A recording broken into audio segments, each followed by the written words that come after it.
আপনারা তো ইতিমধ্যে দেখেছেন যে আমি নির্বাচনী প্রচারণায় সরাসরি অংশ নিয়েছি। গতকালও নির্বাচনী প্রচারণায় আমার যে টিম রয়েছে এবং আ আ ১০ দলীয় জোটের যে অন্যান্য টিম রয়েছে তারা সহ নির্বাচনী প্রচারণা করেছি, আজকেও করছি। পরবর্তীতে উঠান বৈঠকও অংশ নিচ্ছি। তো আ দেখা যায় যে ১০ দলীয় জোটের যে প্রার্থী আব্দুল হান্নান মাসুদ তিনি আসলে যতটুকু করার সেটা গত ১.৫ বছরে করে ফেলেছে। নির্বাচনের আর মাত্র ২০ দিন।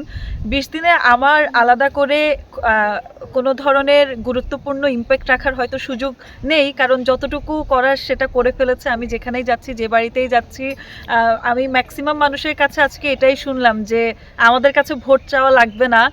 আমরা তাকেই ভোট দিব।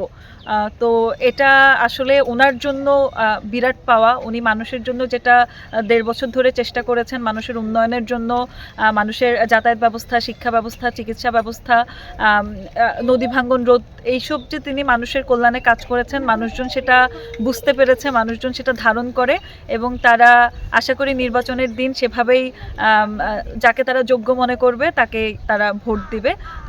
এই তো আমি মোটামুটি আমার কাছে মনে হচ্ছে যে নতুন করে আসলে তেমন কিছু করার নেই। হয়তো সবার সাথে আমি একটু দেখা সাক্ষাৎ করতে পারি, এতটুকুই। কিন্তু যেটুকু হওয়ার, যেটুকু করার সেটা ১০ দলীয় জোটের প্রার্থী এবং তার যে সঙ্গীরা শুরু থেকে তার সাথে ছিল তারা অলরেডি সেটা করে ফেলেছে।